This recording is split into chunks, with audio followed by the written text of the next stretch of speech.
There's a silent dance that shapes our lives, an invisible choreography of impulses and reactions. Have you ever felt compelled to withdraw when tension rises? To avert your gaze from an impending clash, or to change the subject to avoid a heated discussion? This is one of our oldest and most instinctive behaviors, echoing an ancient wisdom that nature itself teaches us. In the animal kingdom, where survival is the ultimate law, certain creatures master the art of flight, of evasion, preferring the safety of distance over the risk of confrontation. But what can we learn from this strategy? And how does it manifest in us, human beings, in our complex world of interactions and emotions? Prepare to unravel a fascinating parallel between nature's purest instincts and the intricate tapestry of human behavior. Think for a moment about your natural reaction when a conversation teeters on the edge of becoming a full-blown disagreement. Perhaps a loved one brings up a past grievance, or a work colleague challenges your idea in a public forum. What's that immediate flicker of an impulse you feel? For an overwhelming number of us, it's not a surge of confrontational energy, but rather a quiet, almost imperceptible urge to retreat. This isn't a sign of weakness. It's a profound, deeply ingrained human tendency, the avoidance of conflict. It's that subtle, often unconscious push to change the topic, to suddenly remember an urgent errand, or to simply nod along with a strained smile, even when every fiber of your being disagrees. This isn't just about dodging explosive arguments or shouting matches, which are certainly conflicts we tend to avoid. More frequently, this avoidance manifests in the countless small, almost imperceptible choices we make every single day to maintain a fragile peace. It's the friend who consistently sidesteps any discussion about sensitive past issues, subtly shifting the conversation whenever it gets too close. It's the family member who remains conspicuously silent when a contentious political or personal topic is brought up at the dinner table, rather than express an opinion that might stir the pot. Or it's the team member who, despite having valid concerns, bites their tongue and offers no critical feedback during a brainstorming session, fearing it might disrupt the group harmony. We might rationalize these actions by telling ourselves we're being polite, preserving harmony, or choosing our battles. But underneath these justifications, there's often a genuine visceral discomfort with the potential for friction, a deep-seated desire to prevent any ripple from disturbing the calm, if sometimes stagnant, waters of our relationships. This pervasive emotional state reveals itself in a myriad of everyday scenarios. Consider the feeling of dread when you see an email in your inbox that demands a difficult response, leading you to strategically forget about it for days or even weeks. Think about the person who physically removes themselves from a room when an argument begins to escalate, opting for a strategic exit over engagement. It's the subtle art of the silent treatment, the abrupt, unexplained exit from a gathering, or the convenient, "I'm suddenly very busy" excuse that materializes precisely when a challenging conversation is overdue. These aren't just isolated incidents of social awkwardness. They are potent manifestations of a fundamental emotional wiring that powerfully nudges us away from confrontation. This impulse often prioritizes immediate, albeit superficial, comfort and the avoidance of discomfort over the potential for long-term resolution or genuine connection. This deeply human drive to sidestep tension is an incredibly powerful force, quietly shaping our interactions, our relationships, and even our sense of self in ways we often don't consciously recognize or acknowledge. Sure, let's expand Chapter 2 to provide even more detail and evocative imagery of the hare. Now, let's shift our focus entirely to a creature that embodies the very essence of evasion and non-confrontation: the hare. This isn't the cuddly, burrowing rabbit you might picture in a children's book. The hare is its wilder, more formidable cousin, a lean, muscular athlete of the open plains. Its very existence is a testament to the power of flight over fight, a survival strategy deeply ingrained in its DNA from the moment it's born. Imagine a vast, undulating landscape, perhaps a sprawling moorland at dawn or a sun-drenched field whispering with tall grasses. Here, the hare lives, perpetually alert. Its most striking features are its exceptionally long, powerful hind legs, coiled springs ready to unleash explosive speed, and its disproportionately large, swiveling ears, like sensitive radar dishes constantly scanning the environment for the faintest rustle or distant sound. Its fur, often a mottled brown, gray, or even reddish hue depending on the season and habitat, provides an almost magical camouflage, allowing it to melt seamlessly into the intricate textures of dry grasses, undergrowth, or rocky terrain. This natural disguise is its primary, most elegant line of defense, to simply remain unseen, a ghost in its own habitat. But when remaining hidden is no longer an option, when the shadow of a hawk passes overhead or the scent of a fox drifts too close, the hare's true genius for escape erupts. It doesn't attempt to intimidate, to challenge, or to engage in any form of direct combat.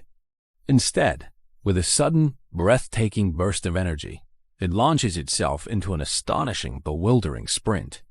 Its powerful legs propel it forward with incredible force, allowing it to reach blistering speeds of up to 45 miles per hour, making it one of the fastest land animals relative to its size. What makes its escape so effective isn't just raw speed, but its signature, unpredictable, zigzagging pattern. These aren't random movements.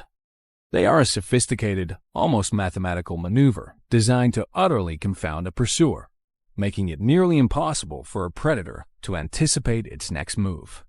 It will execute sharp, abrupt turns, sudden leaps over obstacles, and rapid changes in direction, all executed with a singular, desperate purpose: to create insurmountable distance, to disappear from sight, to simply not be there for the confrontation.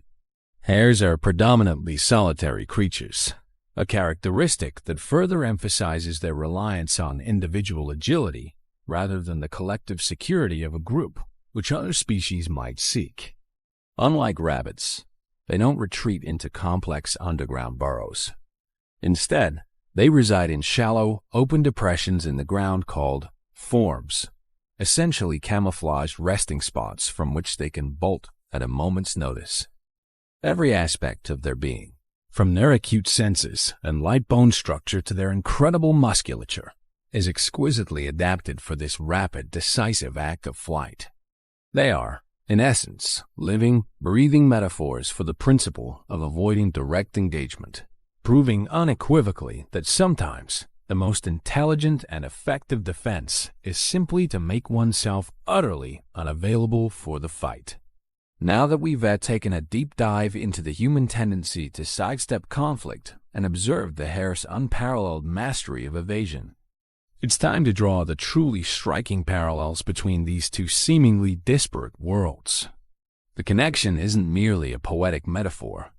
It's a reflection of a deep-seated instinctive behavioral pattern that echoes across species, transcending the boundaries of biology and sociology.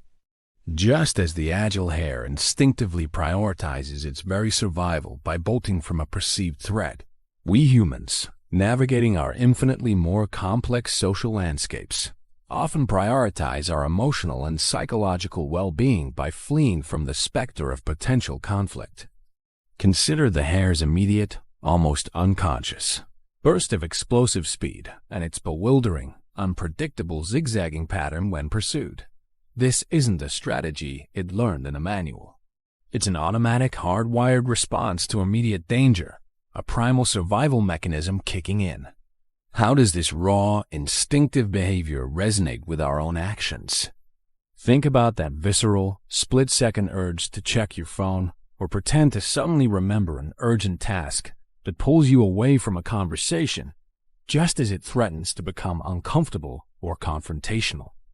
Or the sudden need to go to the kitchen or find something important to do on your laptop, effectively creating a physical barrier. These are our distinctly human equivalents of the hare's sudden, explosive sprint. We might not be physically bounding across a grassy field, but we are most certainly emotionally, conversationally, or even physically bolting to create distance and avoid direct, uncomfortable engagement. The hare's remarkable reliance on camouflage also finds a powerful, albeit subtle, echo in human behavior.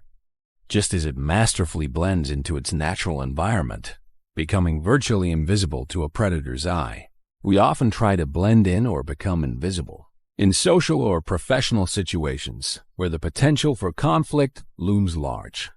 This can manifest as passively agreeing with something we vehemently disagree with, offering a strained, polite smile when we feel internal tension mounting, or even adopting a deliberately neutral, non-committal stance to avoid taking a side in a heated debate. We might become adept social chameleons, hoping that by not standing out, by not expressing a strong opinion, we can avoid being singled out for confrontation, much like the hare dissolving into the texture of the tall grass. Furthermore, the hare's largely solitary nature and its escape strategy speaks volumes about our own responses to personal conflict. It relies solely on its individual agility, its own quickness and cunning, rather than the collective power or protective shield of a group, which other social animals might seek. Similarly, when faced with a deeply personal conflict or an interpersonal tension, many of us instinctively revert to an individual coping mechanism: self-imposed silence, a deliberate withdrawal from the conversation, or isolated rumination, rather than actively engaging in a joint effort to resolve the issue. We effectively become the social hare, instinctively relying on our individual capacity to disappear, deflect, or simply make ourselves unavailable, rather than facing the situation head-on in collaborative dialogue. The core principle underpinning both behaviors is uncannily identical. When confronted with a perceived threat, be it a hungry predator for the hare or a potentially painful argument for us, the most immediate, deeply ingrained, and often unconscious instinctual response is evasion. It's fundamentally about minimizing harm, conserving precious emotional or physical energy, and protecting oneself from what is perceived as an attack. The elegant, agile movements of the hare in full flight, a masterclass in survival through avoidance, serve as a primal, ancient blueprint for our own, often less visible but equally powerful, acts of emotional and social withdrawal and deflection. Oh, why do we, much like the hare, default to avoidance when faced with potential conflict? The answer lies deep within our biology and psychology, rooted in ancient survival mechanisms. At the core of it is the fight or flight response, a concept popularized by physiologist Walter Cannon in the early 20th century. While we often think of fight and flight, there's also freeze, which is another form of non-engagement. These are all immediate, involuntary reactions to perceived threats, designed to protect us from harm. When you sense danger, be it a physical threat or a social one like an impending argument, your amygdala, the brain's alarm center, springs into action. It signals the hypothalamus, which then activates your sympathetic nervous system. This cascade unleashes a surge of hormones like adrenaline and cortisol. Your heart rate quickens, breathing becomes shallow, muscles tense, and blood flow is redirected to your limbs. All of this prepares your body for rapid action, to either stand and fight or turn and run. For many people, the flight option is the default when the threat is social or emotional. Why? Because historically, confrontation could lead to serious physical harm or social ostracization, both of which threaten survival. Our brains are wired to minimize pain and maximize safety. Avoiding a difficult conversation, even if it's ultimately unproductive, often feels safer and less painful in the short term than diving into an uncertain and potentially uncomfortable emotional battle. This is a form of negative reinforcement. By avoiding the conflict, we immediately alleviate the anxiety it caused, thus reinforcing the avoidance behavior. Our brain learns that avoiding is effective at reducing stress. Furthermore, theories from psychology, such as attachment theory or social learning theory, can shed light on this. Individuals with certain attachment styles may have learned early in life that expressing needs or engaging in conflict leads to negative outcomes, leading them to suppress these impulses. Similarly, if we grew up in environments where conflict was handled poorly, or where expressing oneself led to punishment, we learn to associate conflict with danger, reinforcing the flight response. It's not a conscious choice to be a social hare, but rather a deeply ingrained pattern influenced by both our ancient biological wiring and our personal life experiences, all designed to keep us safe, even if it means sacrificing resolution. There's a silent, instinctive dance that shapes our lives, an invisible choreography of impulses and reactions we often don't consciously recognize. Have you ever felt that compelling urge to retreat when a conversation becomes tense, to deflect from an uncomfortable topic, or to simply avoid an impending disagreement? This isn't just a quirk of personality. It's a deeply ingrained human tendency, a primal response echoing an ancient wisdom that the animal kingdom, particularly the hare, brilliantly embodies. In the wild, where survival hinges on instant decisions, the hare has perfected the art of evasion, preferring the safety of distance over the perilous risk of direct confrontation. By observing this swift and elusive creature, we can gain profound insights into our own intricate patterns of conflict avoidance. Think for a moment about your visceral reaction when a discussion teeters on the edge of becoming a full-blown argument. Perhaps a loved one brings up a sensitive issue, or a colleague challenges your ideas publicly. For many, that first flicker of impulse isn't to lean into the discomfort, but to lean out. This isn't a sign of weakness. It's a fundamental human inclination, the avoidance of conflict. It's that subtle, often unconscious push to change the subject, to suddenly remember an urgent errand, or to simply nod along with a strained smile, even when every fiber of your being disagrees. This isn't always about dramatic, explosive shouting matches. More often, it manifests in countless small, everyday choices we make to maintain a fragile peace. It's the friend who subtly shifts conversation away from past grievances, the family member who remains conspicuously silent when a contentious topic arises at dinner, or the team member who, despite valid concerns, holds back critical feedback in a meeting. We rationalize these actions as politeness or preserving harmony. But beneath the surface lies a genuine discomfort with friction, a deep-seated desire to prevent any ripple in the calm waters of our relationships. This pervasive emotional state shows up when you forget to reply to a difficult email for days, or when you physically remove yourself from a room as an argument escalates, choosing silence or absence over engagement. These are not mere social quirks. They are potent manifestations of an emotional wiring that nudges us away from confrontation, often prioritizing immediate comfort over long-term resolution. Now, let's turn our gaze to the hare, a creature that perfectly embodies this principle of evasion. This isn't the docile rabbit. The hare is a lean, athletic survivor of the open plains, whose very existence is a testament to flight over fight. From birth, it's equipped for speed and evasion, an instinct etched into its being. Picture a vast field. The hare, with its long, powerful hind legs and large, swiveling ears, is perpetually alert. Its mottled fur provides incredible camouflage, allowing it to blend seamlessly into the terrain. This natural disguise is its first defense, to simply not be seen. But when detected, the hare's genius for escape erupts. It doesn't fight. It bursts into an astonishing zigzagging sprint, reaching speeds up to 45 miles per hour. These aren't random movements. They're calculated maneuvers to throw off any pursuer, making it incredibly difficult for a predator to predict its next move. It leaps, swerves, and darts with one singular purpose: to create distance, to disappear, to simply not be there for the confrontation.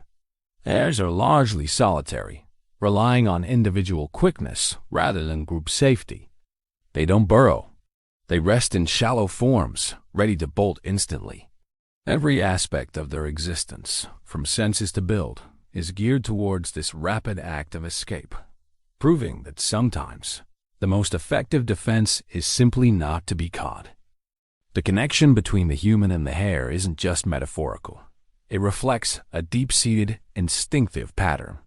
Just as the hare instinctively prioritizes safety by fleeing a threat, we humans often prioritize emotional and psychological safety by fleeing from potential conflict. The hare's explosive burst and zigzagging mirrors our instant urge to check our phone when a conversation gets intense, or the sudden memory of an urgent task that pulls us away from a difficult discussion. We might not physically run, but we emotionally or conversationally bolt to create distance. The hare's camouflage finds its echo in our attempts to blend in or become invisible in conflict-prone social situations. We might silently agree with something we disagree with, offer a strained smile, or adopt a neutral stance to avoid taking a side. We become social chameleons, hoping to avoid being singled out for confrontation, much like the hare disappearing into the tall grass. Furthermore, the hare's solitary escape strategy reflects our own tendency to cope with personal conflict through self-imposed silence, withdrawal, or isolated rumination rather than collective resolution. We become the social hare, relying on individual capacity to deflect or disappear rather than confronting issues head-on. The core principle is identical. When faced with a perceived threat, a predator for the hare, a difficult conversation for us, the most immediate, instinctual response is often evasion, to minimize harm and protect oneself. So, why do we, like the hare, default to avoidance? The answer lies deep within our biology and psychology, rooted in ancient survival mechanisms. At its core is the fight-or-flight response, an involuntary reaction to perceived threats, designed to protect us. When you sense danger, physical or social, your amygdala, the brain's alarm center, springs into action, activating your sympathetic nervous system. This unleashes hormones like adrenaline and cortisol, preparing your body for rapid action. For many, flight is the default for social or emotional threats because, historically, confrontation could lead to serious harm or ostracization, both threatening survival. Our brains are wired to minimize pain and maximize safety. Avoiding a difficult conversation, even if unproductive, often feels safer and less painful in the short term than diving into an uncertain emotional battle. This is negative reinforcement. Avoiding conflict immediately alleviates anxiety, thus reinforcing the avoidance behavior. Our brain learns that avoiding is effective at reducing stress. Additionally, psychological theories like attachment theory or social learning theory suggest we might have learned early on that expressing needs or engaging in conflict leads to negative outcomes, causing us to suppress these impulses. It's not a conscious choice to be a social hare, but a deeply ingrained pattern influenced by both our ancient biology and our personal experiences, all designed to keep us safe, even if it means sacrificing resolution. These insights are brought to life through countless everyday scenarios. Consider Mark, who observes a critical flaw in a colleague's presentation. Instead of raising the issue and potentially sparking an argument, he offers vague feedback. "Looks good. Just keep an eye on the budget." He zigged away from direct confrontation, leaving the problem unaddressed in favor of immediate peace. Then there's Cousin Emily, dreading Aunt Carol's intrusive questions at holiday dinner. As soon as the sensitive topic arises, Emily quickly interjects with, "Oh, Aunt Carol, this casserole is simply divine," immediately changing the subject. This quick deflection is her personal burst of speed, steering the conversation away from dangerous territory. Or think of Sarah, frustrated with her friend Tom's unreliability, but unable to send the direct message she drafted. The fear of ruining their friendship makes her close the app, later replying, "No worries." without addressing the core issue. She's camouflaged her true feelings, hoping the problem will resolve itself, avoiding the uncomfortable directness. Whether through silence, deflection, or outright evasion, we often become social hares, instinctively seeking paths of least resistance to protect ourselves from the perceived discomfort of conflict.